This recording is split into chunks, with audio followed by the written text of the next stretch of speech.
اسلام کسی قوم کے ساتھ خاص نہیں ہے. یہ تو عربوں میں اب عصبیت پیدا ہو گئی ہے. خلافت عثمانیہ کا جب خاتمہ ہوا نا تو وہ عربیت کی بیس پہ ہوا, اسلام کی بیس پہ نہیں, کیونکہ اسلام کی بیس پہ اس خلافت کو ختم کرنا ممکن نہیں تھا. کیا ہو گیا بھائی؟ بھائی اسلام کی بیس پہ خلافت عثمانیہ سے بغاوت کا کوئی تک بنتا نہیں تھا کہ بھائی اسلام تو بغاوت کو حرام کہتا ہے حکومت کے خلاف.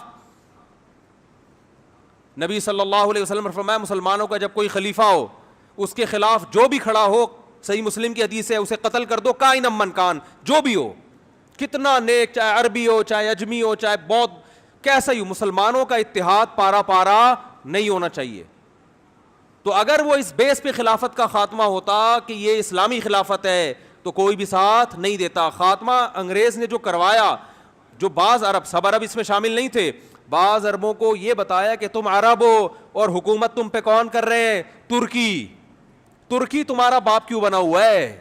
ٹھیک ہے نا, ترکی حرمین کا محافظ کیوں ہے؟ اسلام تو تمہارا ہے, ترکوں کا تھوڑی ہے.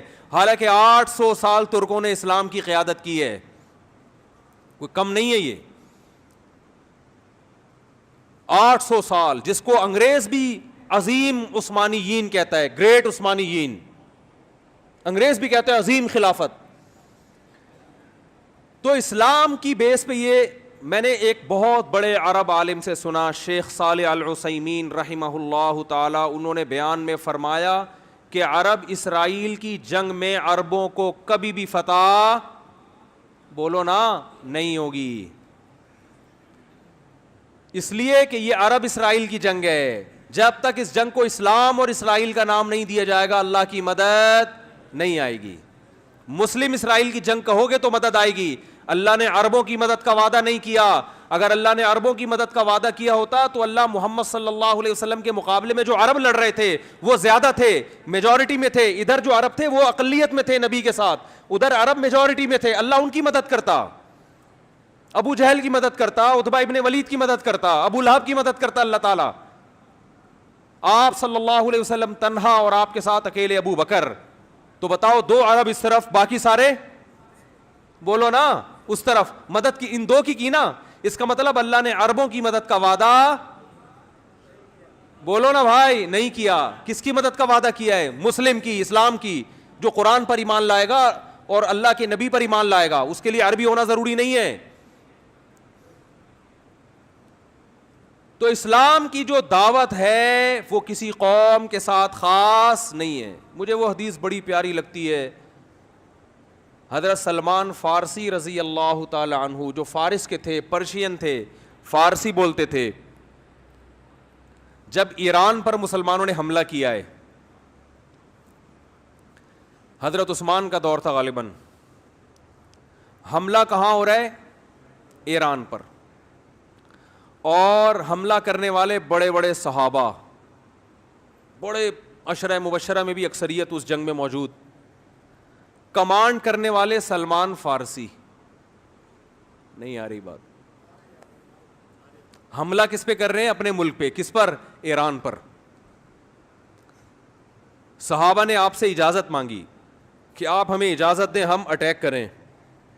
آپ نے فرمایا نہیں, میں نے رسول اللہ صلی اللہ علیہ وسلم سے یہ فرماتے ہوئے سنا ہے کہ جب تک اسلام کی دعوت نہ دے دو اس وقت تک حملہ کرنے کی اجازت نہیں ہے.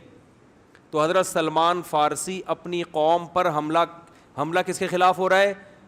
بولو نا یار, کیا ہو گیا بھائی, بولنے میں کوئی پابند نہیں ہے.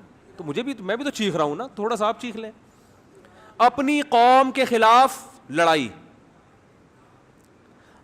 تو لڑائی سے پہلے اپنی قوم کے پاس دعوت لے کر گئے. دعوت کا انداز دیکھیں, جب بھی اسلام کی دعوت دی جاتی ہے تو انداز یہ ہوتا ہے بھائی ہم سب تم کو ایک خدا کی طرف دعوت دیتے ہیں, آؤ اسلام پہ تحقیق کرو, یہ دین برحق ہے. یہ تھا نا, نا نا نا نا, یہ انداز نہیں. اس وقت جو اسلام کی سب سے بڑی خوبی تھی نا, اس کو ہائی لائٹ کیا کہ اس کے بعد بھی اگر اسلام سمجھ میں نہیں آ رہا تو پھر تمہاری سمجھ میں نہیں آئے گا. وہ خوبی یہ ہے کہ یا اہل فارس, اے اہل فارس, انا رجل منکم, میں تمہاری قوم کا آدمی ہوں. تمہیں پتہ ہے کہ عربوں میں عصبیت کوٹ کوٹ کے بھری ہوئی ہے. عرب کے علاوہ کسی کو برداشت نہیں, اپنے سے جیسا کسی کو نہیں سمجھتے. مجھے عرب نے نہ صرف یہ کہ عزت دی ہے اپنے جیسا, بلکہ اپنے سے برتر مجھے کمانڈر بنا دیا. عرب کی قیادت کس کے ہاتھ میں ہے؟ کمانڈر کون ہے؟ میں ہوں.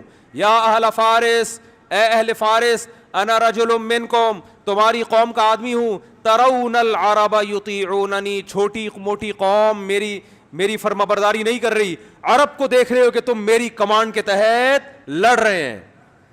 کیا انداز, خاندانی انداز تھا یا نہیں دعوت کا؟ آج اگر یہ چیز عربوں میں پیدا ہو جائے تو دنیا کا نقشہ بدل جائے گا. عرب کی عراق پر جب حملہ ہوا تو بعض عربوں نے نعرہ لگایا کہ کسی دوسرے عرب ملک پر ہم حملہ برداشت نہیں کریں گے. کاش وہ یہ کہہ دیتے کہ کسی دوسرے اسلامی ملک پر ہم حملہ برداشت, بولو نا, لیکن نہیں نکلتا منہ سے.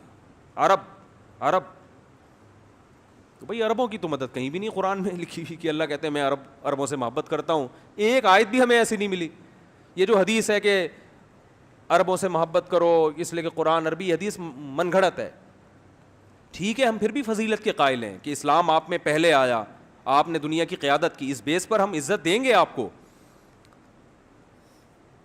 لیکن اللہ کی طرف سے مدد اس بیس پہ نہیں آئی.